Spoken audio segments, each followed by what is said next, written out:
A very good evening to you. Thank you for joining us. Welcome to Sports Tonight. This is the midweek edition of Sports Tonight. Promises to be a thrilling episode, and we promise to make sure that we leave you satisfied with whatever we'll be putting out for you on the program tonight. My name is Tony Ibitoye. I'd like to start by saying thank you to you for joining us, and also I'll quickly introduce to you those starting off Sports Tonight with me this midweek. Onye Wichimachuku is on the show tonight. Onye is the news editor of Sporting Live. It's all sports publication, and he joins us on Mondays and Wednesdays on Sports Tonight. Onye, it's good to have you on Sports Tonight this midweek. Thanks for having me. It's a pleasure. Yeah, and of course, Dumnodi Okonta is also on the show tonight. Dumnodi is here because in the next couple of minutes, we will be going straight into a review of the Globe Premier League that resumed after a few weeks of delay. Dum will be giving us a comprehensive review of all March Day 26 results. And of course, he will also be telling us what it looks like at the top. Dumnodi? Yeah, good evening. It's my pleasure. What it looks like at the top. What does he have for us on the segment tonight? Quite interesting is National League. That is where National League as well. We just left with two more games. So you know what it means when you have 2-3 teams battling for promotions in both divisions, and the relegation is where the fight really is, because nobody wants to go to the amateur league, and this is where it's quite interesting at this point. And of course, the Globe Premier League, plenty of goals today, and a game that would have given us one away victory, but turned out to be a draw. All right, so we'll give you, in our usual style, we will give you a comprehensive review of the Globe Premier League, and of course we will talk about the top 4 teams, the bottom 4 teams. We will also try to talk about the top marksmen, the top goal scorers in the Globe Premier League on the program tonight. And of course, Dumnodi told you, we will also talk about the Nigerian National League on the program tonight. We will also, later on the show, I'll be bringing in Tunde Koiki. Tunde is in the house, and we'll take a look at the national team, the Super Falcons. We'll talk about the Golden Eaglets. They are back in Calabar to prepare for Gabon. We will also talk about the Nigerian Football Federation, the countdown to the annual General Assembly, the extraordinary General Assembly, not annual. This is what FIFA says they should do, and it will be taking place in Warri, but we'll talk about it, and then we'll take you to Ghana. What's the story in Ghana around Kwesi Appiah, the former coach of the Black Stars? And then we'll take you to Zimbabwe on the program tonight, and we will also update you with what is going on in the UEFA Champions League. But gentlemen, a lot to talk about on the program tonight. But before we do that, let's just spend the next few seconds to reflect on another black day for Nigeria. Let's take you to Kano. Let's start the show off on a very sober note. Let's take you to Kano and talk about what happened in Kano today. And we're told at the last count, about 15 lives have been lost, mostly students of the Federal College of Education in Kano. Terrible. Students. I mean, this is a black day, and we can only, spare some thoughts for the family of those who have lost loved ones, their friends, the colleagues. This is a black day. Well, Tony, there's nothing we can say here that console the families of the students, but we have to, as tradition demands, send our commiseration to them. We have said it on this program that this kind of tragedy will not augur well for this country, especially students who are trying to, carve out a future for themselves, killed in their primes, So I think we can only appeal to these people. This violence cannot take us anywhere. They have to stop in the interest of peace and security. These are students, for goodness sake.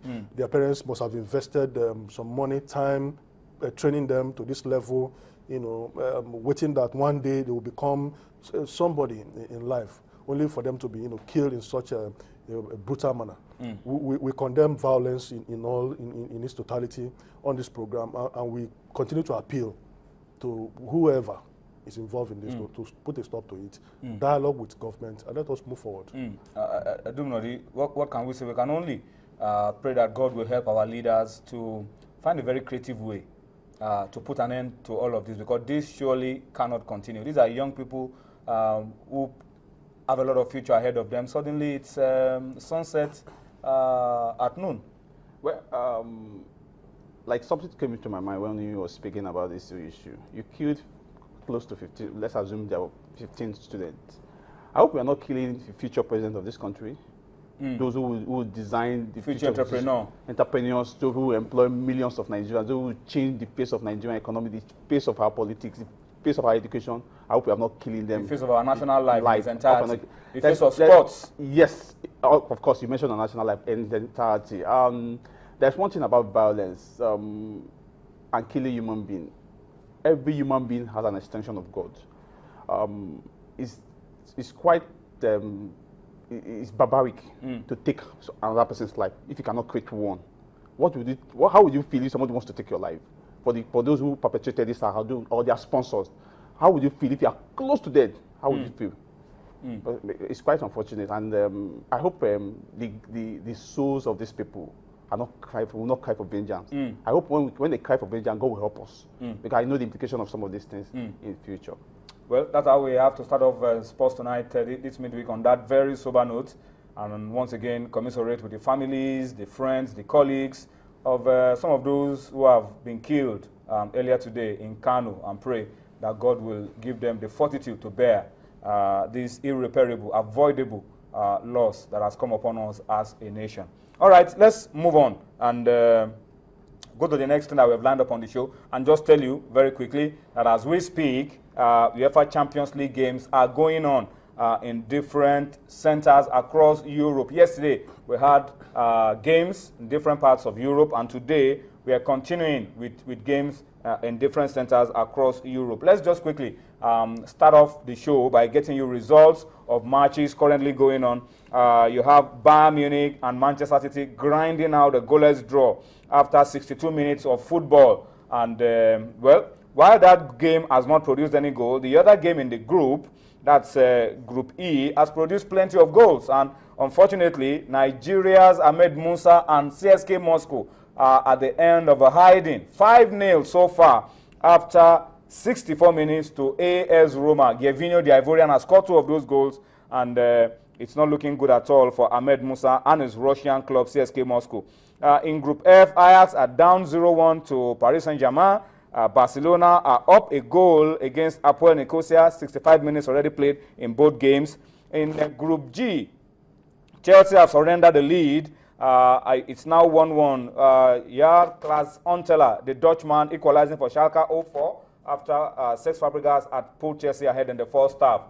The game between Maribor and Sporting still goalless after 64 minutes of football. And then to Group H, that's where you have Athletic Bilbao and Shakhtar Donetsk grinding out a goalless draw. And of course, in the other game of the group, plenty of goals in that as well. Bate Borisov at the end of a hiding. They're down 5 goals to FC Porto. So plenty of goals across different centers in the UEFA Champions League. As we did on the show yesterday, we will do the same for you on the program tonight. Once we get an update around a goal scored at any of those centers, we will break our thoughts, just update you very quickly in case you're not able to watch those games, any of those games live, update you very quickly, and then get on with what we have lined up for you on Sports Tonight. So if you are with us and you want to follow what's going on in the UEFA Champions League, we will do the business of updating you as we go along